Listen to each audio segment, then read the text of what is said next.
आजच्या कार्यक्रमाचे अध्यक्ष आदरणीय अण्णांना विनंती करतो की आपण आपलं मनोगत व्यक्त करावं. आदरणीय अण्णासाहेब. नवखंडाचा राजा बळीराजा महात्मा गौतम बुद्ध, अखंड भारताचा सम्राट अशोक, जवाबत मोहम्मद पैगंबर, लिंगायत धर्माचे संस्थापक महात्मा बसवेश्वर, संत सरोवरी साता महाराज, संत विलास महाराज, संत कबीर, संत तुकाराम महाराज, जाणता राजा छत्रपती शिवाजी महाराज, राष्ट्रपिता महात्मा ज्योतिराव फुले, लोकराजा छत्रपती शाहू महाराज, राष्ट्रसंत गाडगेबाबा, विश्वरत्न डॉक्टर बाबासाहेब आंबेडकर, साहित्यरत्न अण्णाभाऊ साठे,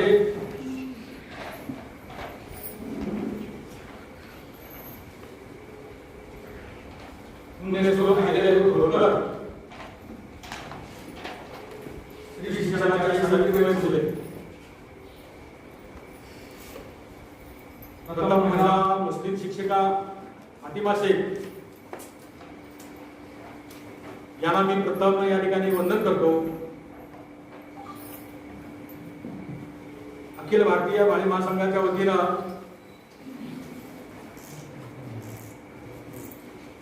आजचा हा 5वा वधूवर पालक परिचय मेळावा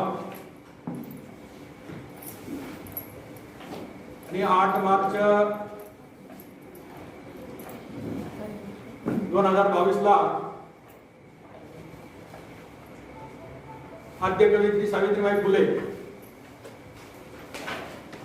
यांच्या नावाने एक ऑनलाईन कवी संमेलन झालेलं आणि त्या कवी संमेलनामध्ये ज्या कवयित्रींनी आपल्या कविता सादर केल्या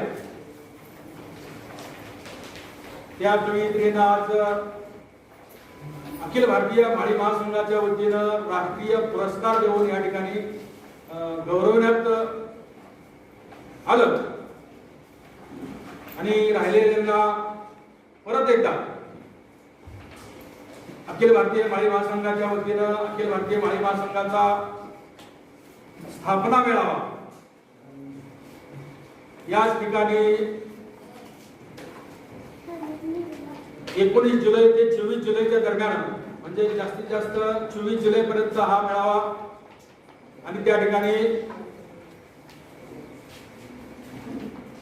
10वी 12वीचे विद्यार्थी, सोलापूर जिल्ह्यातील गुणीजन या सर्वांचा आणि महाराष्ट्रातील ज्यांनी नाविन्यपूर्ण नैपुण्य असं काम केलेला त्यांचाही सत्कार अखिल भारतीय माळी महासंघाच्या वतीनं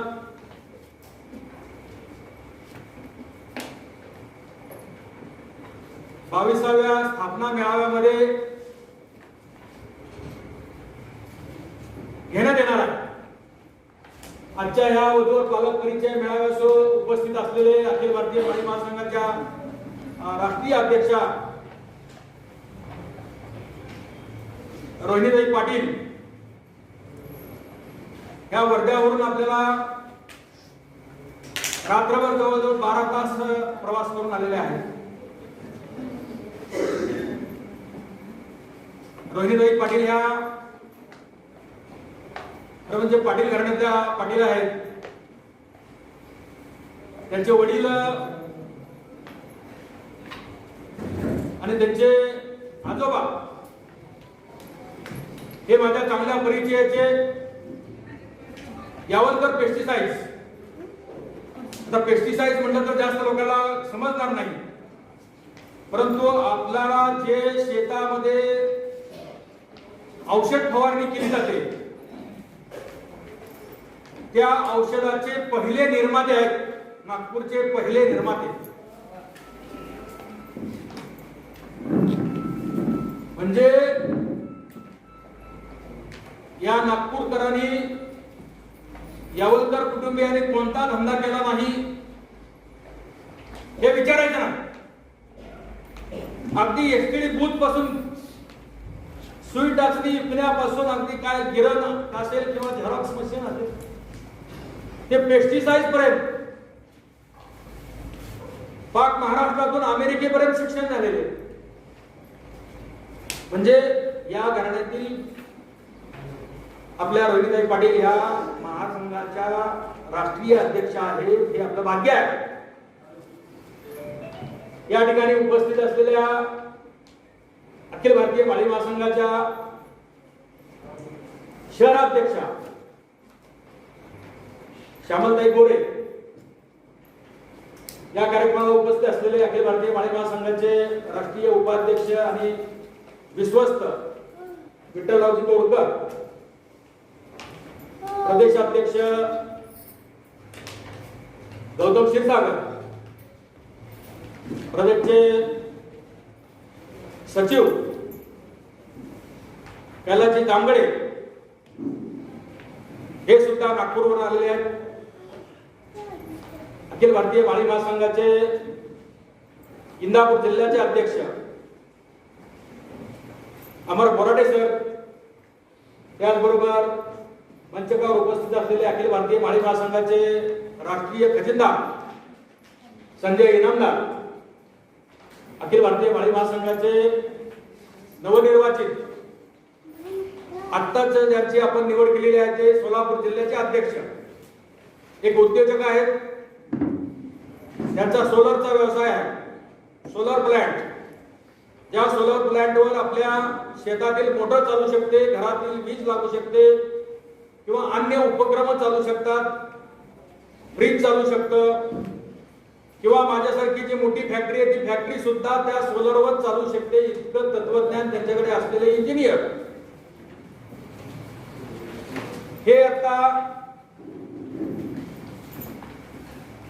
आपल्या अखिल भारतीय माळी महासंघाचे सोलापूर जिल्ह्याचे गायकवाड म्हणून हे अध्यक्ष झालेले आहेत. त्याचबरोबर सोलापूर शहराचे अध्यक्ष भाऊराव झगडे, त्याचबरोबर आता ज्यांनी एक सुरेख असं सूत्रसंचालन केलं ते घाडगे सर.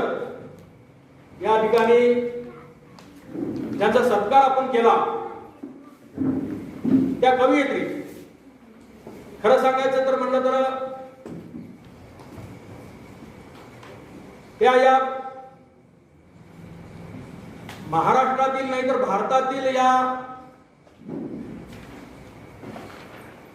ज्या आद्य कवयित्री आहेत बहिणाबाई चौधरी यांनी जी जात्यावरची गाणी म्हटली,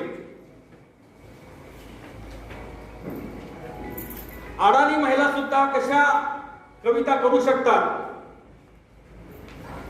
कवयित्री म्हणून कसं आपलं नाव लौकिक पुढे आणू शकतात, याचं आपलं सोलापूरचं जे जिवंत उदाहरण जे असेल ते एक नंबरचं गाव सोलापूर जिल्ह्यातलं ते म्हणजे अनगर. वर्ण सुरात होतं ते अनगर. त्याच्या गावामध्ये लिस्ट येते त्याला एक नंबरला तिथे येतं अनगर. टेलिफोन डायरी बघितलं तर तिथे एक नंबरला येतं अनगर आणि त्याच्याच बरोबर एक नंबरला येतं ते आरण चौथा महाराजांचं. म्हणजे हे महाराष्ट्राला मिळालेली ही देणगी आहे. त्या गावातनं एका खेड्यामध्ये अडाणी शिकलेली आई आमची माई 600 कविता तोंडपाठ करते. महाराष्ट्राच्या कोणत्याही स्टेजवर सत्कार केल्यानंतर अडाणी म्हटल्यानंतर कोणी बोलायला देत नाही, पण तिथे लगेच मला बोलायचे. प्रत्येक ठिकाणी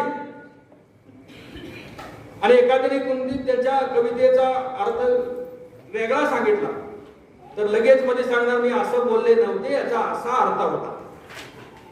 परवाच एक ऑनलाईन कविता झाली.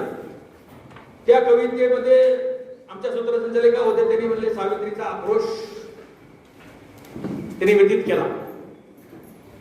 तर लगेच त्यांनी सांगितलं ऑनलाईन सुद्धा सावित्रीबाई फुले यांनी त्यांच्या आयुष्यामध्ये कधीही आक्रोश केला नाही, कधीही त्या रडल्या नाहीत असा त्याचा अर्थ होतो. तर ती कविता त्यांनी म्हटली होती एका शेतकऱ्याच्या महिलासाठी. आणि ती महिला जशी भाकरी करत होती, ते भाकरी करत करता तिचं लक्ष इकडे तिकडे गेलं आणि ते मुलाचा हात त्या चुलीकडे गेला आणि ते चुलीतल्या लाकडावर पडल्या, त्यामुळे ते पोळलं. त्यामुळे त्या आईनं जे मुलासाठी आक्रोश केलेला होता अशी ती कविता होती. मग समजावून सोयी सांगितलं, त्यावेळेला ते आमच्या सूत्रसंचालक ताईने सुद्धा सांगितलं माझं चुकलं बरं का. तर ते हजर जबाबी म्हणजे इतकं त्यांचं पाठांतर आहे. म्हणजे 600 कविता सुद्धा असताना कुणी काय बोललं, कधी काय चुकलं, तर ते तंतोतंत अशा कविता आहेत. तशाच आपल्या ह्या शांताबाई क्षीरसागर, या शांताबाई क्षीरसागर आपल्या पंढरपूरच्या आहेत आणि त्यांनी सुद्धा कवयित्री म्हणून आपल्या महाराष्ट्रावर नाव कमवलेलं आहे.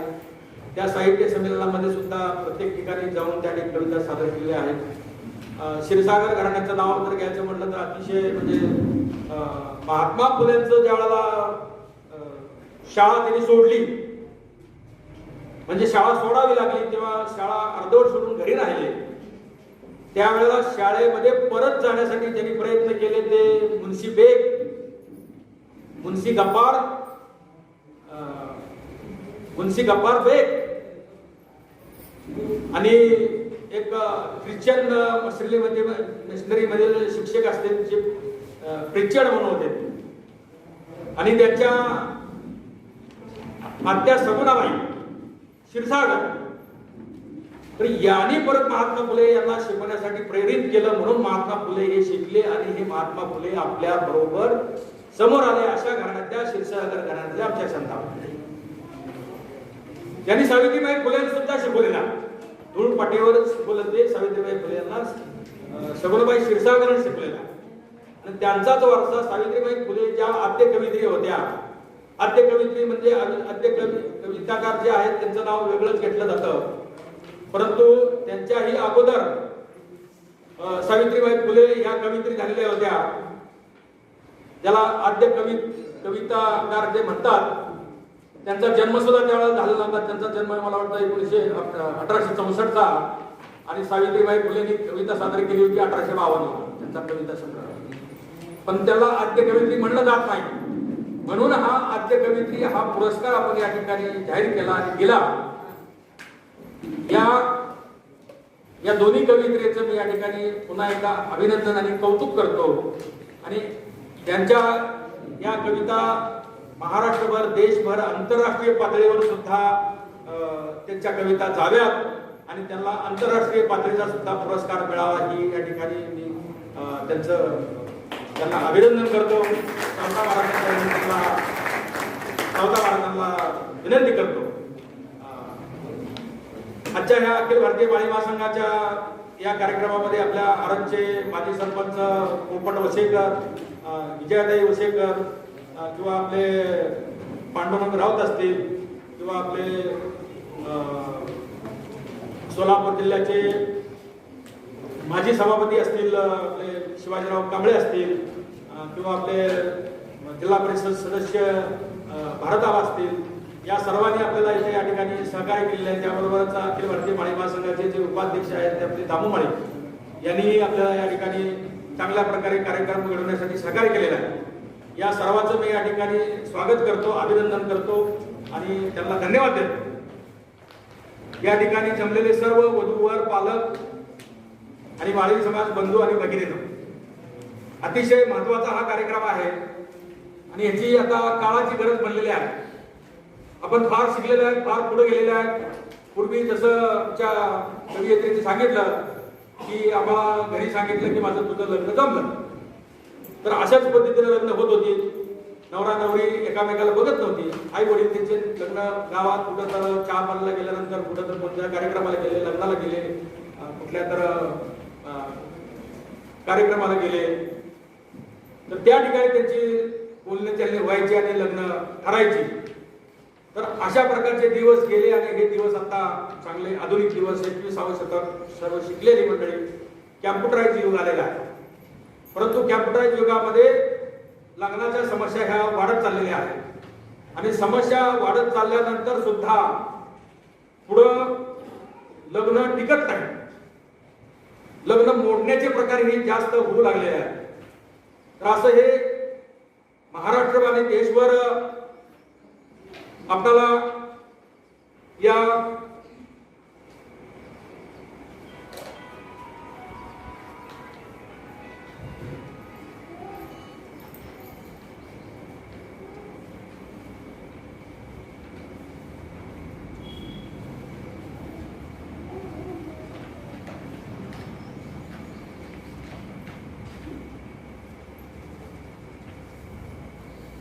या ठिकाणी सर्वांना मी विनंती करणार आहे,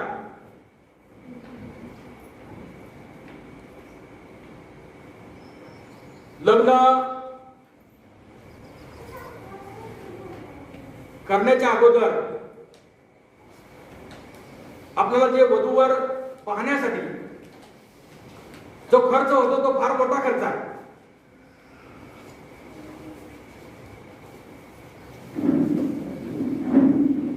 एका मुलाला एक जर मुलगी बघायची असेल तर घरातली 10 माणसं एका ट्रॅक्स मध्ये बसवली जातात. सर्वसामान्य कुटुंबातील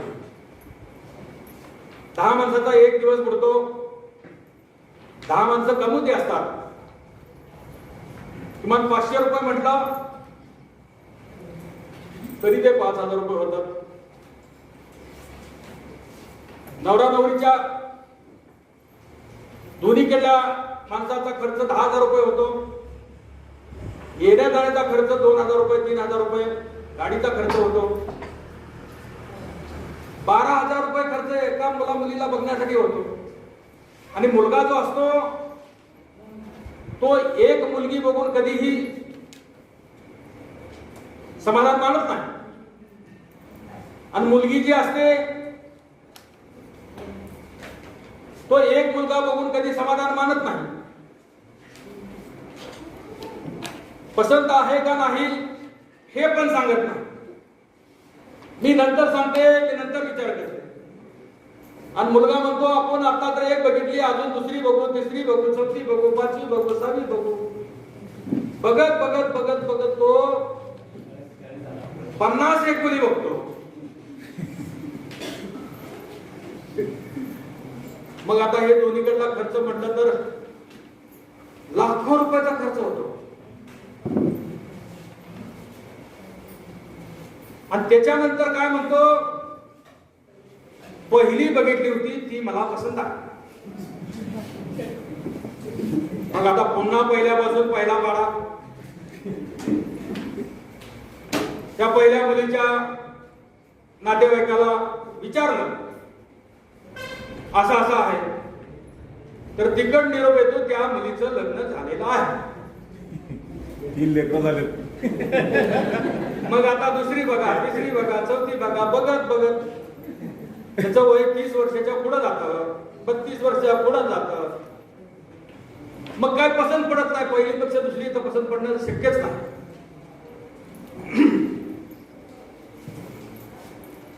मग वय वाढत चालल्यानंतर पुन्हा पहिल्या लग्नाच्या वधू ह्या त्याला मिळत नाही.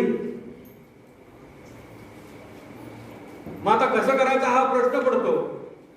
म्हातारी का मिळणार म्हणते लास्ट. मग आमच्याकडे ते लोक येतात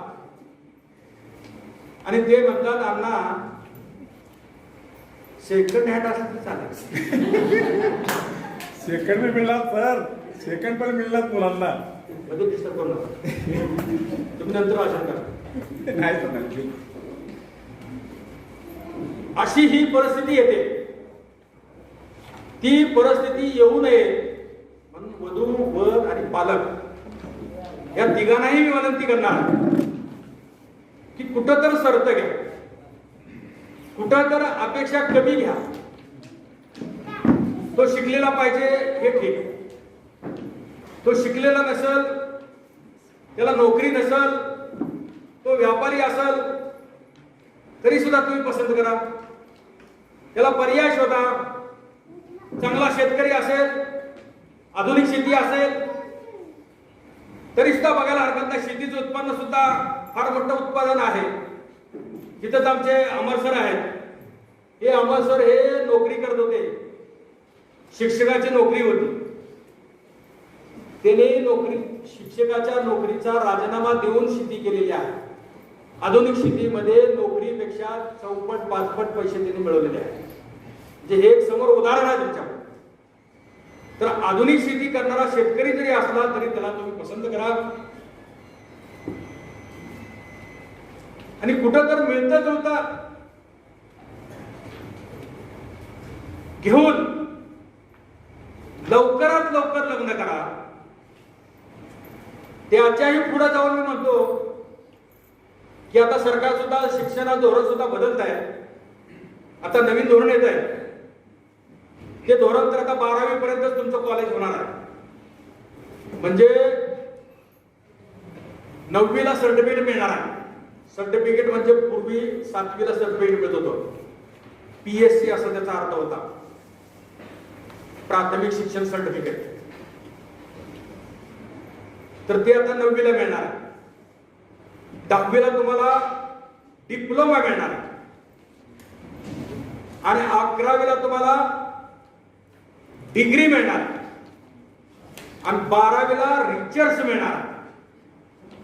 आणि PhD करायला परत 2-3 वर्षानंतर PhD येऊ शकतो. सगळे मार्ग तुम्ही एका विषयात मिळवलेला तुम्ही पास होता. कोणताही एक विषय. आता सगळे विषय घ्यायची गरज नाही. तर असं हे शिक्षण येत आहे. तर त्यावेळेला माझं म्हणणं आहे की तुम्ही अगोदर लग्न करा आणि नंतर शिकत बसा. म्हणजे हा प्रश्न उद्भवणार नाही. त्याच्याबरोबर व्यवसाय शिक्षण पण येत आहे. म्हणजे व्यवसाय शिक्षण पण घ्या. महात्मा ज्योतिराव फुलेंनी जी मागणी केली होती हंटर आयोगाला 1882 ला, ती मागणी आता मान्य होते. आणि ते 5वी पासून आपल्याला जे शिक्षण मिळणार आहे ते व्यवसाय भिमुख शिक्षण मिळणार आहे. म्हणजे छोटे छोटे जे व्यवसाय आहेत, ITI जे आता कोर्स येतोय 8वी नंतर 10वी नंतर जे करतायत किंवा डिग्रीचा कोर्स 10वी नंतर करतायत, हे सगळे कोर्स आता आपला 5वी पासून चालू होणार आहे. तर याच्यामध्ये सगळ्यांनी भाग घ्या. फक्त नोकरीसाठी शिकू नका. नोकरीसाठी शिकायला तर नोकरी आता कुठंच नाही. सरकारी नोकऱ्या अजिबात नाही. सरकारनं सगळं विकून खायचं धोरण ठरवलेलं आहे. म्हणजे सगळ्या सरकारी कंपन्या विकून त्याचे पैसे केले जातात, कारण त्या चालवायला परवडत नाही. त्यामुळे सरकारी नोकरी नाहीत. खाजगी नोकरीमध्ये तुम्हाला 10,000 15,000 याच्यापेक्षा जास्त पगार नाही. 25,000 30,000 जो पगार मिळतो त्याचं टॅलेंट असला पाहिजे. तो टॅलेंट इतका माणूस असला पाहिजे. जर स्वतःचा व्यवसाय केला तर तो 2 लाख रुपये कमवू शकतो. त्याला त्या ठिकाणी 30,000 रुपये पगार मिळतो. हे या मल्टीनॅशनल कंपनीमध्ये मी पाहिलेलं आहे. ज्याचं टॅलेंट आहे त्यांनी स्वतःचा व्यवसाय केला तर तो 1 लाख 2 लाख 4 लाख 5 लाख रुपये महिन्याला कमवू शकतो. त्या ठिकाणी त्याला 30,000 रुपयाचा पगार सुरुवातीला मिळतो. नंतर मग ते बघत बघत ते लाख रुपयाचं पॅकेज मिळतं. आणि जे टॅलेंट नसतात ते छोट्या छोट्या नोकरीला जातात. आणि छोट्या छोट्या नोकरीमध्ये जी नोकरी मिळते ती कायमची नोकरी नसते. नोकरी फक्त ती लागलेली असते. नोकरी तो करतो पोरगा, ती नोकरी फक्त लग्न करण्यापुरती असते. लग्न झालं का ती नोकरी सोडून जातो. आमच्या सांगोल तालुक्यामध्ये किंवा इतर ठिकाणी सूतगिरण्या आहेत. त्या सूतगिरणीमध्ये पोरं जे कामाला जातात ती फक्त लग्न होईपर्यंत काम करतात. आणि लग्न झाल्यानंतर ते लगेच शाळा सोडतात, आपले नोकरी सोडतात. याचं कारण आहे की त्या फॅक्टरीमध्ये कामाला गेल्यानंतर जो भुसा असतो किंवा बारीक धागा असतो तो छातीत जातो, त्याला TB होतो, छातीत दम भरतो. तर तिथं काम जास्त करत नाही. पण काम नाही, नोकरी नाही म्हटल्यावर कोणी मुलाला मुलगी देत नाही. अशा ठिकाणी ती कामाला जातात. म्हणजे सूतगिरणी असंच नाहीये, परंतु खाजगी सुद्धा असेच प्रकारच्या कंपन्या आहेत. त्या कंपन्यांमध्ये कामाला जातात, नोकरीला असतात, 10,000 15,000 पगार असतो आणि त्याला केव्हाही काढून टाकलं जातं. तर अशा हे नोकरीचा प्रकार आहे. तर त्यासाठी तुम्ही नोकरीचा सुद्धा विचार करा की कायमस्वरूपी नोकरी आहे का.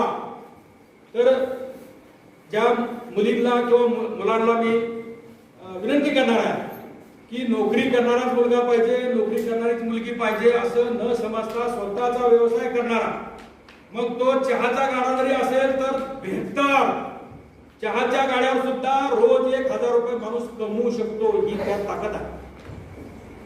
म्हणजे 30,000 रुपये पगार तो चहाच्या गाड्यावर कमवू शकतो, केळाच्या गाड्यावर कमवू शकतो. असे छोटे छोटे उद्योग किती पण आहेत, त्यात 1,00,000 रुपये पर्यंत कमवू शकतो असे उद्योग आहेत. त्या उद्योगाला तुम्ही गॅरेजवाला असेल तर त्याला पसंत करा, त्याला लाख रुपये महिन्याला मिळतात. तर तुमचा बघण्याचा दृष्टिकोन आणि चष्मा बदला, हे माझं म्हणण्याचा हेतू आहे. त्याप्रमाणे या वधूवर मेळाव्यामध्ये आलेल्या सर्व वधूवर आणि पालक, सगळ्या पालकांनी आपलं माइंड फ्रेश करून आपल्या मुलांना शिकवलं पाहिजे की बाबा तुझं हे लग्न उशीर होतोय, हे उशीर न करता कसल्याही परिस्थितीत तू कॉम्प्रोमाइज कर. वडिलांचं ते कधी ऐकत नाही, मुलगा हा आई वडिलांचं कधी ऐकत नाही. आई वडिलांनी जन्म दिला, इतके दिवस त्याला शाळा शिकवली, अमकं केलं तमकं केलं, त्याचं ऐकत नाही. परंतु इतराचं ऐकतो, मित्राचं ऐकतो. तर इतराच्या मार्फत, मित्राच्या मार्फत त्याला सांगून, त्याला समजावून, प्रत्येकाने आपल्याला त्याला समजावण्याचा कार्यक्रम, समजावण्याची टीम गावामध्ये तयार करणं समाजामध्ये गरजेचं आहे. समजावण्याची टीम आणि दुसरी टीम जी आहे ती झालेली लग्न टिकवण्यासाठी टीम. ही दोन्ही प्रकारची जी ही आहे, झालेली लग्न टिकली पाहिजेत यासाठी सुद्धा टीम झाली पाहिजे. त्यासाठी अखिल भारतीय माळी महासंघाने कौटुंबिक तंटामुक्ती मंडळ स्थापन केलेला. जर कोणाची तक्रार असेल तर आमच्याकडे आली तर आम्ही त्या ठिकाणी दोन्हीकडे माणसं पाठवून परिस्थिती काय आहे त्याची चौकशी करतो आणि समजून सांगण्याचा प्रयत्न करतो. त्याच्यामध्ये कारण अनेक असू शकतात, एकतर्फी काही कारण नसतात, छोटी छोटी क्षुल्लक कारण आहेत. त्या क्षुल्लक कारणावर सुद्धा लग्न मोडलेली किंवा सोडलेली किंवा डिवोर्स झालेली असे बरेच कारण आहेत. तर त्याचा या ठिकाणी मी जास्त ओहापोह करणार नाही, कारण एक कारण सांगायचं म्हटलं तर आणखी बराच वेळ लागणार आहे. या ठिकाणी बरेच वधूवर इथं बसलेले आहेत, त्यांना त्यांचा परिचय द्यायचा आहे. त्यानंतर जेवणाचा कार्यक्रम आहे. तर सगळ्यात जास्त महत्वाचं मला जे सांगायचं आहे की सामाजिक कार्यामध्ये तुम्ही भाग घेतला पाहिजे. सामाजिक कार्यामध्ये जो भाग घेत नाही तर त्या समाजाचा कधीही प्रगती होत नाही. माळी महासंघाचा माझा अनुभव आहे जवळजवळ 30 वर्षाचा. माळी महासंघामधून जे जे कार्यकर्ते तयार झाले तेच कार्यकर्ते आपल्याला राजकारणामध्ये दिसतील, तेच कार्यकर्ते इतर संघटनेमध्ये दिसतील, तेच कार्यकर्ते ओबीसी संघटनेमध्ये दिसतील. ज्या कार्यकर्त्यांना माळी महासंघामध्ये अध्यक्ष नेमलं त्याची बातमी आली का दुसऱ्या दिवसापासून त्या गावातील राजकारणाची टेहाळणी चालू होते. आणि मग त्याला मग सदस्य तर केलं जातं, ग्रामपंचायतला उभा केलं जातं, त्याच्या पुढे जाऊन त्याची काय ताकद बघून पंचायत समिती घेतली जाते, जिल्हा परिषद घेतलं जातं. अशा पद्धतीने तो राजकारणातही जातो, इतर संघटनेतही जातो. तर समाजाच्या संघटनेमध्ये तुम्ही पहिल्यांदा सामील झाला आणि ती समाज संघटना तुम्ही सोडून जर दिली तर चालते, असं काय नाही. त्या ठिकाणी आमचा विजय आहे की तुम्हाला कुणीतरी विचारलं, प्रत्यक्षात तुम्हाला सांगणार नाही की तुम्ही माळीच्या माणसाचं काम केलंय म्हणून तुम्हाला घेतोय असं नाही. ते तुम्हाला सांगणार असं असं केल्यामुळे तुझं नुकसान होते, कशाला असं करतो, हे राजकारण करतो फायदा, माळीच्या माणसाचं काम करून तुला काय मिळणार आहे, समाजाचं काम काहीच मिळणार नाही. या लष्कराच्या भाकरी बाजाचं काम आहे ते खरं. डायरेक्ट जे काम करतात त्यांना काय मिळत नाही, परंतु जे काम करतात जे तरुण आहेत त्या तरुणाला मात्र संधी निर्माण करायचं काम मात्र अखिल भारतीय माळी महासंघ निश्चितपणे करतो. माळी महासंघ आपले कार्यकर्ते निर्माण करायचं काम करतो, उद्योग शिबिर घेतो, उद्योग शिबिराच्या मार्फत त्यांना उद्योग शिकवतो, शेतकऱ्याचं आधुनिक शेती शिकवतो. त्याचबरोबर ऑनलाईन आपले प्रबोधन आहे ते तुम्ही का ऐकत नाही हे हा प्रश्न आहे. ऑनलाईन प्रबोधन दर रविवारी संध्याकाळी 5 वाजता प्रबोधन असतं प्रत्येक विषयावर. त्या जर प्रबोधनाचे विषय तुम्ही ऐकले तर IAS IPS ला तुम्ही लाख लाख रुपयाची फी देऊन जे ट्रेनिंग घेताय ती घ्यायची गरज नाही. ते प्रश्न त्याच्यामध्ये येतात. आम्ही जे ऑनलाईन मध्ये जे तुम्हाला प्रबोधन करतोय त्यातले सगळे प्रश्न आणि उत्तर त्यामध्ये मिळतात. तर ते तुम्ही 2 तास दर रविवारी दिले पाहिजे आणि ते ऐकलं पाहिजे सगळ्यांनी. त्यासाठी आपला अखिल भारतीय माळी महासंघाचा युट्यूब चॅनल आहे, शिवक्रांती युट्यूब चॅनल. प्रत्येकाला व्हॉट्सअपवर त्याचा मेसेज येतो. तो मेसेज येऊन टाइम नसेल बघायला तर नंतर तुम्ही त्याची ही पाठवते, ते रेकॉर्डिंग पाठवलं जातं. युट्यूबवर जाऊन परत तुम्ही ते पाहिलं तर केव्हाही बघू शकता. शिवक्रांती युट्यूबला तुम्ही चॅनलला ते चॅनल लाईक करा, सबस्क्राईब करा आणि सबस्क्राईब केल्यानंतर आपल्याला ज्या जाहिराती मिळते त्यामुळं अखिल भारतीय माळी महासंघाला त्याचा काही बेनिफिट होऊ शकतो. अजून त्याला माळी समाज 2 नंबरचा, महाराष्ट्रात 2 कोटी, महाराष्ट्रात 3 कोटी, महाराष्ट्रात 300 कोटी म्हणतात, परंतु अजून त्याला सबस्क्राईब हे 700 झाले नाही. 57 कार्यक्रम झाले. किती? 57 कार्यक्रम ऑनलाईन झाले. आणि लिंक मी किती लोकांकडे पाठवतो? किती लोकांकडे जात असेल समजा, सांगा तुम्ही कोणतं अंदाजे सांगा. 1 लाख. हा, 1 लाख लोकांपर्यंत 20 लाख लोकांकडे पाठवतो. कमीत कमी सांगितलं मी. 20 लाख लोकांकडे मी पाठवतो. त्यांच्याकडे असलेले ग्रुप मल्टिप्लाय होतात, ते वेगळे. जर त्यातला तज्ञ असेल तर त्याचं मल्टिप्लाय होतं. तर इतक्याकडे जाऊन सुद्धा माळी समाज हा जागृत होत नाही, त्याच्याकडे लक्ष देत नाही. जोपर्यंत तुम्ही अशा गोष्टीकडे लक्ष देणार नाही तोपर्यंत तुमचे सामाजिक, शैक्षणिक, राजकीय, आर्थिक कुठलेही प्रश्न सुटणार नाही. तोपर्यंत तुम्ही अंधश्रद्धेच्या या खाईतून निघणार नाही. सावता महाराजांनी 750 वर्षापूर्वी सांगितलं, कांदा, मुळा, भाजी अवघी, मिठाबाई भाजी, लसूण, मिरची, कोथिंबिरी अवघा झाला माझा हरी, विहीर दोरी, बोट राडा अवघी व्यापारी पंढरी. कुठेही जायची गरज नाही, कुठल्याही तीर्थक्षेत्रात जायचं नाही, कुठल्याही देवाला जायची गरज नाही, अजिबात नाही. परंतु कधीतरी गेला पंढरपूरला तर पांडुरंगाचं दर्शन घेऊन या, त्याच्याबद्दल काय माझं दुमत. परंतु कधी आपलं लग्न झालं, शुभ कार्य झालं, त्यासाठी जर कुठल्या देवाला जायचं असलं तर ती कुठे जायचं? आरणगावला यायचं. पहिल्यांदा तुम्ही आळंदला या, फुलेवाड्याला भेट द्या, सावित्रीबाई फुले यांच्या नायगावला जावा आणि त्यानंतर आपले जे कुलदैवत आहे त्या कुलदैवताला जावा. खास करून या ठिकाणी आपल्या सर्वांचं कुलदैवत खंडोबा आहे. या खंडोबाचं मंदिर आहे इथं. या खंडोबाच्या मंदिरामध्ये हा कार्यक्रम होतोय. शाळेचा जरी हॉल असला तरी हे खंडोबाचं मंदिर आहे आणि हे आमच्या इथल्या वशिष्ठ लोकांचं हे कुलदैवत आहे. जेवढे पण महाराष्ट्रात वशिष्ठ आहेत त्यांचे कुलदैवत आहे. तर कुलदैवताला तुम्ही जावा, महापुरुषांच्या स्मारकाला भेटी द्या. कुठेतरी जायचं त्या बालाजीला आणि नवस करायचं आणि त्या ठिकाणी केस कापून टाकायचे नवरा जिवंत असताना. महात्मा फुलेंनी केस वेपन करू नये, त्यावेळेला विधवा झाल्यानंतर केस कापले जात होते.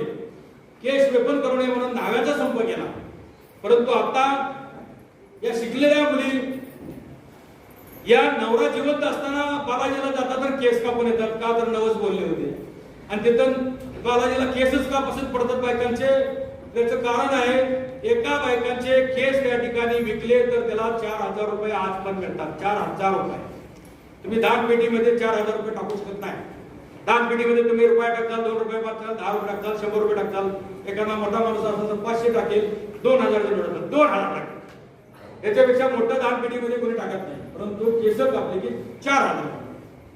तर हे अर्थकारण त्याच्या पाठीमागे आहे. याचा विचार आपण केला पाहिजे. अंधश्रद्धेत न जाता श्रद्धा असावी पण कुणावर असावी याचा विचार केला पाहिजे. त्यासाठी ऑनलाईन सेमिनार तुम्ही ऐकले पाहिजे. तुम्हाला पटलं तर विज्ञानवादी तुम्ही बना. विज्ञानाशिवाय काही कुठली प्रगती होत नाही.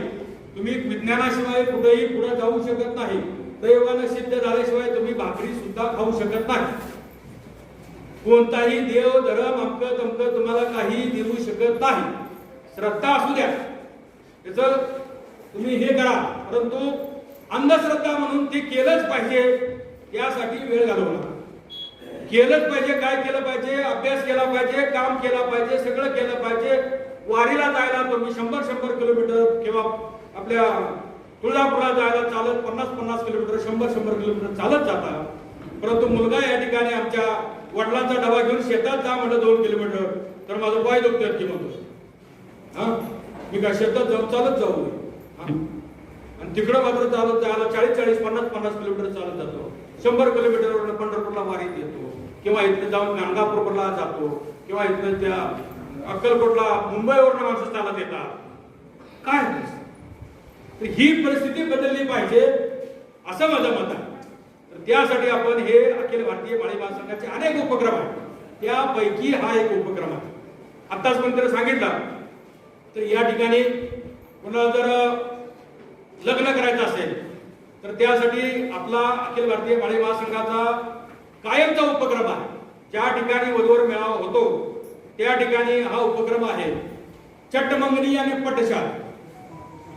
जर एखाद्या मुला मुलीचं लग्न हितच पसंती झाली तर हितच त्याचं लग्न केलं जाईल. चटमंगनी पटशादी त्याचा सर्व कपड्याचा खर्च अखिल भारतीय माळी महासंघाच्या वतीने केला जाईल. अखिल भारतीय माळी महासंघाच्या वतीने जर खर्च नाही झाला तर तो लिंगी उद्योग समूहाच्या वतीने केला जाईल. त्यानंतर पण आता काही दानदाते पुढे येत आहेत, ते सुद्धा म्हणतायत की आम्ही या ठिकाणी जर कुणाचं लग्न जमेल तर त्याचा खर्च करू. तर असाच एक मला फोन आलेला आहे. त्या फोन मध्ये सांगितलेलं आहे आपल्या आरणचे आपल्या मोहोळचे सतीश बारसकर यांनी सांगितलेलं आहे कुणाचं लग्न जर जमलं या ठिकाणी आत्ताच तर त्याचा खर्च आम्ही करू. तर दानदाते पुढे येत आहेत, तुम्ही तुमची तयारी ठेवा आणि आपल्या आयुष्याचं सगळं कमवलेलं जे हे आहे ते ह्या लग्नावर किंवा वधूवर बघण्यामध्ये खर्च करू नका किंवा अंधश्रद्धेमध्ये खर्च करू नका. आयुष्यातलं सर्व मिळवलेलं सगळं जे आपले 70% उत्पन्न आहे ते या चाली रीती रूढी परंपरावर आपण खर्च करतो, ते खर्च होऊ देऊ नका. एवढंच मी या ठिकाणी सगळ्यांना विनंती करणार आहे. आणि लवकरात लवकर सगळ्यांनी फॉर्म भरून द्या. फॉर्म भरून नसले दिले तर ऑनलाईन तुम्हाला जे व्हॉट्सअप नंबर दिला त्या व्हॉट्सअप नंबरवर पाठवा. आज उद्या परवा 2 दिवसात परत लगेच आम्ही पुस्तक तयार करत आहोत. आता जे पुस्तक तयार केलेलं आहे त्याच्यामध्ये फक्त उद्घाटन झालेलं आहे, त्याच्यामध्ये सर्वांचे फॉर्म आज आलेले आहेत. काही जणांचेच मोजक्याच लोकांचे लवकर फॉर्म आले, त्यामुळं पीडीएफ पुस्तक तयार झालेलं नाही. पीडीएफ पुस्तक 4-5 दिवसात आपल्याला तयार करून लवकरात लवकर सगळ्याला व्हॉट्सअपवर दिलं जाईल. ज्याचे व्हॉट्सअप नंबर नाहीत त्यांनी पुन्हा एकदा आम्हाला फोन करून व्हॉट्सअप नंबर द्यावेत, त्याच्यावर तुम्हाला पीडीएफ पुस्तक मिळेल. आणि आपल्या अखिल भारतीय माळी महासंघाची ऑनलाईन नोंदणी आहे, ऑनलाईन वेबसाईट आहे. त्या वेबसाईटचं नाव आहे abmmahasangh.org. abmmahasangh.org या वेबसाईटवर तुम्हाला वर्षभर नोंदणी करता येईल. आणि वर्षभर जी नोंदणी झालेली आहे त्या नोंदणीचा सुद्धा या ठिकाणी वधूवर मेळाव्यामध्ये समावेश केला जातो. त्या पुस्तकामध्ये त्याचं नाव घेतलं जातं. तर त्याचबरोबर अखिल भारतीय माळी महासंघाची जी ही वेबसाईट आहे या वेबसाईटला फक्त 500 रुपये फी आहे. आणि ही 500 रुपयाची फी आहे ते वर्षासाठी, 6 महिन्यासाठी, 3 महिन्यासाठी, 2 महिन्यासाठी नाही. तर ज्या वेळेला तुम्ही नोंदणी केली त्या वेळेपासून जोपर्यंत लग्न होत नाही तोपर्यंत त्या वेबसाईटवर तुमचं त्या ठिकाणी नाव राहील, तुमचा बायोडाटा राहील, तुमचा फोटो राहील आणि तुम्हाला निरोप येत राहतील, तुमच्या ईमेलवर येत राहतील किंवा फोन येत राहतील. तर भारतामध्ये सगळ्या या अशा वेबसाईट आलेल्या आहेत. त्या वेबसाईटच्या मार्फत मोठ्या प्रमाणात फसवणूक चाललेलं आहे. ज्या वेळेला तुम्ही व्हॉट्सअपवर तुमचा बायोडाटा टाकता, कुठल्या तर मोफत संस्था आहेत म्हणून त्या व्हॉट्सअप घेतात आणि त्या व्हॉट्सअपवर जी लोक बघणारे आहेत ते व्हॉट्सअपवरले बायोडाटे तुमचे कलेक्ट करतात आणि तुम्हाला ते वेबसाईटवाले फोन करतात आणि ते फोन करून सांगतात आमच्याकडे तुमच्या लायकीची ही मुलगी चांगली आहे, तिचे असे सुंदर मुलीचे फोटो काढून तुमच्याच खाली लिहिलेले असतात नाव तुमचे नातेवाईक, कोण शिंदे आहे, कोण लिंगे आहे, कोण भानवसे आहे, कोण राऊत आहे, कोण झगडे आहे, असे पाहुण्यांचे नावं लिहिलेले पाहिजे. त्याचपैकी एका पाहुण्यांचं नावची मुलगी दिलेली असते तुमच्याकडे. त्याचं नाव लिहून त्याचा खोटा पत्ता देऊन सोलापूर जिल्ह्याचा पत्ता दिलेला असतो. त्याचं पत्ता नसतो, नाव नसतं, गाव नसतं, कुठं सुद्धा ते नसतं. असं तुमच्याकडे पाठवलं जातं. ही जर पसंत पडली मुलगी तुम्हाला तर तुम्ही नोंदणी करा असं सांगितलं जातं. मग ते फोटो बघून तर पसंत पडलं जातं. पसंत पडली का तर मग नोंदणीची फी तुमची 2,500 3,000 रुपये तेवढी फी भरा. आणि ती नोंद केली तर ते म्हणतात किंवा तुमची वर्षभर नोंदणी करायची असेल तर 5,000 रुपये फी आहे. अजून 2,000 रुपये पहिले 3,000 टाका, अजून 2,000 रुपये टाका. नाहीतर ही फक्त एका मुलीपुरतीच आहे. तर असं पुन्हा पुन्हा आणि ती तुम्ही पैसे भरलं का तो नंबरही बंद होतो, ते सगळंच बंद होतो आणि तुम्हाला ज्या नंबरवरून फोन येतो तो सगळं बंद होतो. अशी जी फसवणूक होती तर ती कुठल्याही व्हॉट्सअपवर टाकण्याचा प्रयत्न तुम्ही करू नका. ज्या अधिकृत अखिल भारतीय माळी महासंघाचे व्हॉट्सअप ग्रुप आहेत त्या ग्रुपवर तुम्ही टाका. खात्री करा माळी समाजाचा हा उद्भव ग्रुप योग्य आहे का, त्यालाच तुम्ही तुमचा बायोडेटा द्या. नाहीतर तुमच्या बायोडेटाचा दुरुपयोग होऊन तुमचा फोटो कुठल्या तरी तुमच्या दिल्लीपर्यंत सुद्धा त्या मुलाकडे गेलेला दिसेल एखाद्या वेळी किंवा कुठेतरी फेसबुकवर जाईल याची शक्यता फार आहे. तर या आधुनिक युगामध्ये ही दक्षता घेणे अतिशय गरजेचे आहे. तर तुम्ही या वेळेला जी संख्या आहे ते अतिशय चांगली आहे. कमी मानायचं काय कारण नाही. कारण पहिला सामुदायिक विवाह ज्यावेळेला आम्ही घेतला त्यावेळेला फक्त 31 जोडप्यांचे विवाह या ठिकाणी माळी समाजाचे मोफत मध्ये जमले.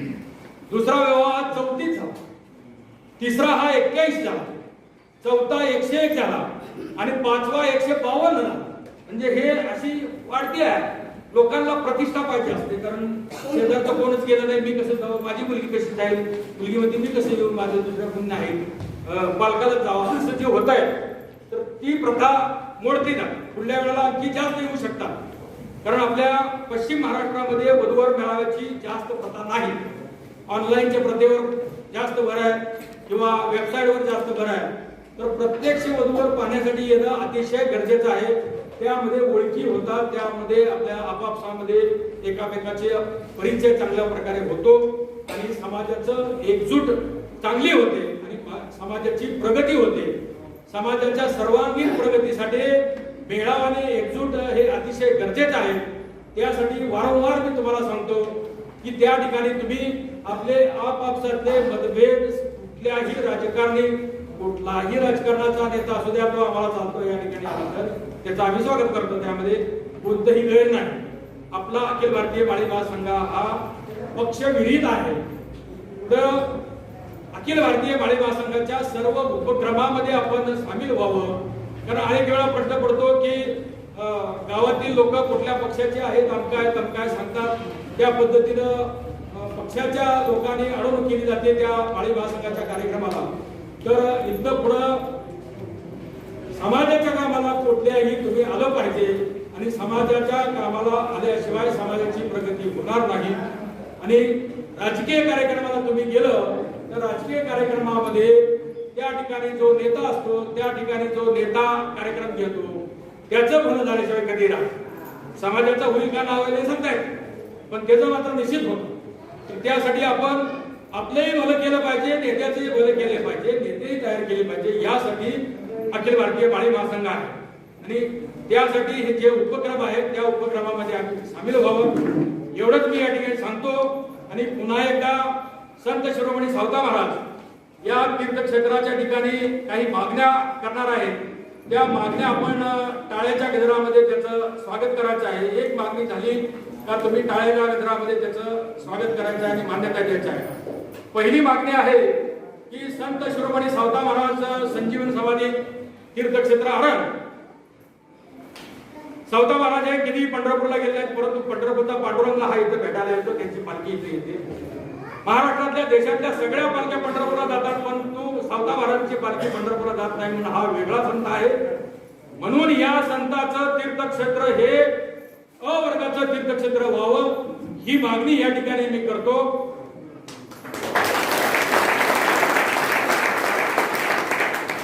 दुसरी मागणी आणि जिवंत मागणी आहे ती सर्वांच्या जिव्हाळ्याची मागणी आहे की या भारतामध्ये पहिल्यांदा महात्मा ज्योतिराव फुले यांनी 1869 साली इंग्रजांना मागणी केली की ज्याची त्याची संख्या मोजावी आणि ज्यांना त्यांना काम त्यांच्या संख्येप्रमाणे द्या. म्हणजे याचा अर्थ होतो जातनिहाय जनगणना करावी. तर महात्मा ज्योतिराव फुले यांची मागणी त्यावेळेला मान्य झाली आणि 1871 पासून इंग्रजांनी जातनिहाय जनगणना सुरुवात केली आणि 1931 पर्यंत शेवटची जातनिहाय जनगणना झाली. तर त्यानंतर जातनिहाय जनगणना झाली नाही. 41 ला दुसरं महायुद्ध झालं. त्यानंतर जनगणना इंग्रजांनीही केली नाही आणि त्यानंतर देश स्वतंत्र झाला. त्यानंतर ज्या जनगणना झाल्या त्यानंतर जातनिहाय जनगणना झाली नाही. त्या जातनिहाय जनगणनेमध्ये 31च्या जनगणनेमध्ये 52% ओबीसी समाज होता. त्यानंतर भारताची फाळणी झाली आणि फाळणी झाल्यानंतर 80% मुस्लिम हा बांगलादेश आणि आपल्या पाकिस्तानमध्ये गेला. खाली संख्या राहिली 80% आणि 80%मध्ये 52% हा ओबीसी समाज होता. म्हणजे 100 52 80 मध्ये 52 म्हटलं तर तो 62% होतो. आणि त्यानंतर त्यावेळेला फक्त हिंदू धर्मातीलच ओबीसी होता. त्याच्यानंतर मग बौद्ध धर्मातील आला, जैन धर्मातील आला, ख्रिश्चन धर्मातील आला, मुस्लिम धर्मातील आला. अशा धर्मातील जे ओबीसी आले त्यामुळे आता संख्या त्याची 70% झालेली आहे आणि 70% समाजाला 27% आरक्षण आहे. म्हणजे हे फारच कमी आहे. तर ते आरक्षण आपल्याला मिळण्यासाठी आता जी जनगणना होणार आहे त्या जनगणनेची जातनिहाय जनगणना झाली पाहिजे आणि त्यानंतर मग जिसकी जितनी संख्या भारी उसकी उतनी भागीदारी. त्याप्रमाणे या समाजाला सामाजिक, शैक्षणिक आणि नोकऱ्यामध्ये, त्यानंतर ग्रामपंचायत पासून संसदेपर्यंत आरक्षण मिळालं पाहिजे. पदोन्नतीमध्ये आरक्षण मिळालं पाहिजे आणि आर्थिक तरतूद ही लोकसंख्येच्या प्रमाणात केली पाहिजे.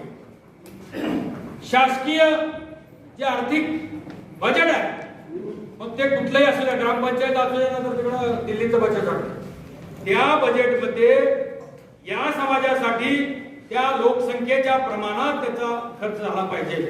ही मागणी या ठिकाणी आपण करतो. तिसरी मागणी आहे सावित्रीबाई फुले पुणे विद्यापीठ. या विद्यापीठाचं नाव पुणे विद्यापीठ होतं, त्याचा नाम विस्तार झाला, सावित्रीबाई फुले पुणे विद्यापीठ केलं. पण त्या ठिकाणी जो लोगो आहे तो लोगो हा शनिवारवाडा आणि शनिवारवाडा हे विषमतेचं प्रतीक आहे. म्हणून मी या ठिकाणी मागणी करतो हे विषमतेचे प्रतीक हटवा आणि महात्मा ज्योतिराव फुले यांचा वाडा फुलेवाडा समतेचं प्रतीक म्हणून त्या ठिकाणी वापरा. ही मागणी त्या ठिकाणी करतो. चौथी मागणी आहे सावित्रीबाई फुले यांनी पहिली शाळा काढली भिडेवाड्यात.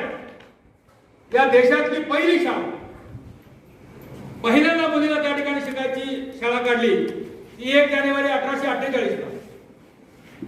आतापर्यंत तो वाडा पडका आहे. आपल्या माहितीसाठी सांगतो, तुम्ही त्या वाड्याच्या संपूर्ण कितीतरी वेळा गेलेला आहे, परंतु अनेकाला माहित नाही हा वाडा कुठं आहे म्हणून. पुण्याला गेल्यानंतर गणपती दगडूशेठ हलवाई गणपती कुठं आहे म्हटलं तर मला माहिती आहे सगळी सांगतात. त्याच्या एक्झॅक्ट समोर तो वरलीकडल्या बाजूला आहे, खालीकडल्या बाजूला जो वाडा आहे तो फुलेवाडा आपला भिडेवाडा. त्या वाड्यामध्ये शाळा भरली होती. तर त्या वाड्याला सगळ्यांनी भेट द्यावी. तो वेळा हा शासनाने आरक्षित करावा आणि त्या ठिकाणी सावित्रीबाई फुले यांनी जशी त्या वेळेला शाळा चालू केली होती तशीच आता आधुनिक शाळा त्या ठिकाणी चालू करावी आणि सावित्रीबाई फुले यांचा अधोचित सत्कार करावा. ही मागणी या ठिकाणी आपण करत आहोत आणि सावित्रीबाई फुले यांचं स्मारक त्या ठिकाणी करावं. सावित्रीबाई फुले यांचं माहेर नायगाव या ठिकाणी सावित्रीबाई फुले यांची आंतरराष्ट्रीय दर्जाची सृष्टी त्या ठिकाणी निर्माण करावी ही एक मागणी आपण करत आहोत. या मागणीलाही आपण सर्वांनी टाळ्याच्या गजरात आता सावित्री सृष्टी म्हणजे काय माहित नाही तुम्हाला, परंतु सावित्री सृष्टी म्हणजे सावित्रीने काय काय काम केलं तर त्या कामाचं चित्ररूप किंवा हे रूप त्याचं गार्डन अमकं तमकं याच्यापैकी ती एक सावित्रीचं जग सावित्रीने कसं उभं केलं होतं त्या पद्धतीने जसं उदाहरण द्यायचं असलं म्हणलं तर सिंदखेड राजाला जिजाऊ सृष्टी निर्माण केली आहे तर त्या धर्तीवर असावी अशी एक मागणी आहे. त्याचबरोबर महात्मा ज्योतिराव फुले यांना जे 11 मे 1888 ला म्हणजे महात्मा ज्योतिराव फुले यांचा 60वा वाढदिवस 61वा वाढदिवस होता. तो 61वा वाढदिवस मुंबईमध्ये झाला. मुंबईमध्ये अनेक कामं महात्मा ज्योतिराव फुले यांनी केलं. CST स्टेशन असेल किंवा महाराष्ट्राची इमारत असेल किंवा आपलं पोस्टाची इमारत असेल मुंबईतली, महानगरपालिकेची इमारत असेल, अशी अनेक कामं मुंबईतली महात्मा ज्योतिराव फुले यांच्या पुन्हा कमर्शियल कॉन्ट्रॅक्ट कंपनीने केली किंवा त्यांच्या सहकार्याने केली, त्यांच्या कंपनीतल्या दुसऱ्या वेगळ्या झालेल्या कंपनीने केली.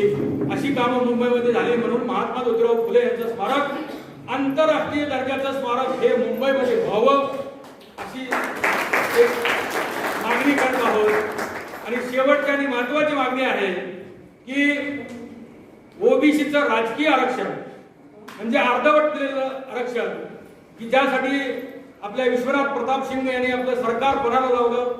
1990 साली आपल्याला जे आरक्षण मिळालं मंडळ आयोगाप्रमाणे 27% आरक्षण, ते आरक्षण सुद्धा आता थांबवलेलं आहे. राजकीय आरक्षण थांबवलेलं आहे. त्यानंतर सर्वच आरक्षण थांबवलं जाईल आणि त्यातले सर्वच प्रकारचा निधी खर्च केला जात नाही, सर्वच जागा भरल्या जात नाहीत, सर्वच जागा हिसकावून घेतल्या जात आहेत, बोगस सर्टिफिकेट घेतले जातात. तर हे बोगस सर्टिफिकेट घेऊ नये आणि यासाठी आयोग नेमावा आणि त्वरित जे ओबीसीची संख्या आहे ती जातनिहाय लोकसंख्या जी आहे ते भारत सरकारने जनगणना तर करावी, नाही केली तर महाराष्ट्र सरकारने करावी आणि आमचा वाटा आम्हाला द्यावा. याशिवाय कोणतीही निवडणूक घेऊ नये ही मागणी आपण या ठिकाणी करतो.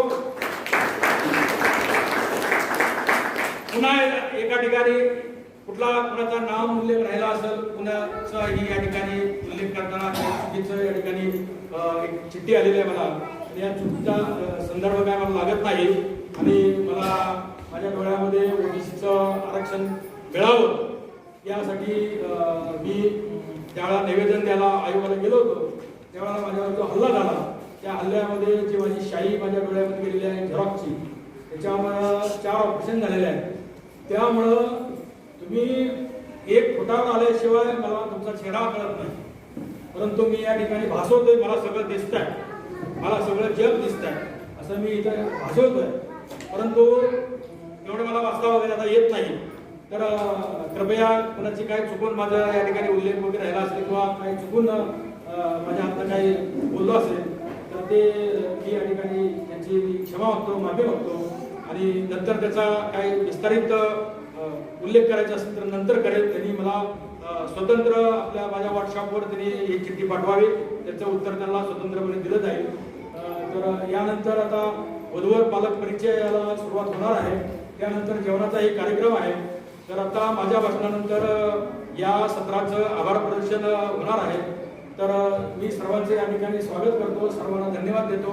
अशाच प्रकारे सर्वांनी आपल्या या अखिल भारतीय माळी महासंघाचं सभासद स्वीकारावं, सर्व पदाधिकाऱ्यांनी सभासद व्हावं आणि आपल्या अखिल भारतीय माळी महासंघाची एक ॲप आलेलं आहे, त्या कुटुंब ॲप आहे. तर ते कुटुंब ॲप जे आहे प्ले स्टोअरवरनं आपल्याला डाउनलोड करावं आणि त्यामध्ये सर्वांनी सभासद व्हावं. त्याच्यावर आपल्याला देणगी द्यायची असले तर इच्छेने तुम्ही देणगी देऊ शकता, डायरेक्ट तुम्हाला त्यावर पावती मिळू शकते. तुम्ही सभासद झाल्यानंतर तुम्हाला सभासदाचं आयडेंटिटी कार्ड त्या ठिकाणी लगेच मिळतं.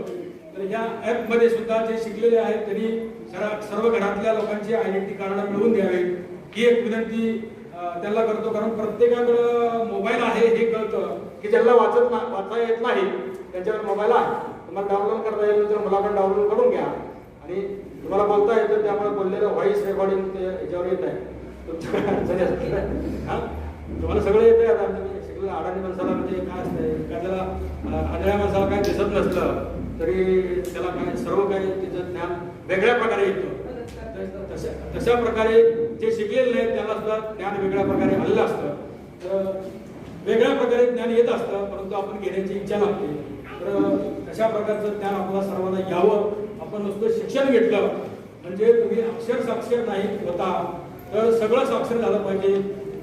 ते डॉक्टर बाबासाहेब आंबेडकरांनी सांगितलं होतं, शिक्षण साक्षर झालंच पाहिजे पहिल्यांदा, त्यानंतर विद्युत साक्षर झालं पाहिजे, शेती साक्षर झालं पाहिजे, किंवा वैज्ञानिक साक्षर झालं पाहिजे, किंवा सगळ्या पद्धतीचं तुम्ही साक्षर झालं पाहिजे. अशा पद्धतीच्या डॉक्टर बाबासाहेब आंबेडकरांनी 32 डिग्र्या घेऊन 32 प्रकारचे साक्षर डॉक्टर बाबासाहेब आंबेडकर झाले. 35,000 पुस्तकं त्यांनी वाचलेली आहे. आणि हे जी पुस्तक त्यांनी वाचले, ज्या ठिकाणी शेवटची डिग्री त्यांना मिळाली इकॉनॉमिक्स म्हणजे अर्थशास्त्र, आणि अर्थशास्त्राची डिग्री ही त्यांना इंग्लंड सरकारने दिली नाही लवकर. त्यांनी जो निबंध सादर केला होता, तो निबंध जो होता तो इंग्रज सरकारने आपल्यावर जी अन्याय होतो, आपल्यावर जे कर गोळा केला जातो, ते कसा अन्याय करतो असा जो निबंध होता, तो निबंध त्यांनी आमच्या विरोधात बाजूला ठेवला होता. ते स्वीकारला होता, त्याला ती डिग्री दिली नव्हती. म्हणून डॉक्टर बाबासाहेब आंबेडकरांनी तो निबंध वेगळ्या प्रकारे लिहिला. आणि 1927 साली मला वाटतं त्याला कोलंबिया विद्यापीठाने, अमेरिकेच्या विद्यापीठाने ती डिग्री पहिल्यांदा दिली. आणि अर्थतज्ञ त्यांनी प्रॉब्लेम ऑफ रुपी हा 1935 साली जो ग्रंथ लिहिला, त्या ग्रंथावर आपली रिझर्व्ह बँक निर्माण झाली. रिझर्व्ह बँक असे हे डॉक्टर बाबासाहेब आंबेडकर, त्यांच्यासारखं आपण कुणी शिकलो नाही. मी सुद्धा शिकलो नाही, मी शिकू शकलो नाही. परंतु डॉक्टर बाबासाहेब आंबेडकर सगळ्यात मोठी डिग्री कोणत्या शाळेत शिकून, जो अभ्यासक्रम 8 वर्षाचा अभ्यासक्रम होता, तो अभ्यासक्रम त्यांनी 2 वर्ष आणि 3 महिन्यात पूर्ण केलेला आहे. तर त्या डॉक्टर बाबासाहेब आंबेडकर इतका आम्ही शिकलो नाही, मी शिकलो नाही. परंतु डॉक्टर बाबासाहेब आंबेडकर कोणत्या शाळेत शिकले, त्या शाळेत म्हणजे कोलंबिया विद्यापीठामध्ये जाऊन त्या ठिकाणी मी डॉक्टर बाबासाहेब आंबेडकरांचं भाषण केलेलं आहे. म्हणजे कोलंबिया विद्यापीठात अमेरिकेला जाऊन आलेला. तसंच तुम्ही त्या ठिकाणी जाऊन यावं ही एक मी त्या ठिकाणी विनंती करतो. त्याच्या अगोदर तुम्ही इथले जे महापुरुषांचे जे स्मारक आहे त्या स्मारकाला भेट द्यावी आणि त्यांची प्रेरणा घ्यावी, हीच मी या ठिकाणी सांगतो. आणि पुन्हा एकदा जाता जाता संत शिरोमणी सावता महाराजांचं दर्शन घेऊन जावं ही एक विनंती करतो आणि थांबतो. जय ज्योती, जय क्रांती, जय हिंद, जय भारत.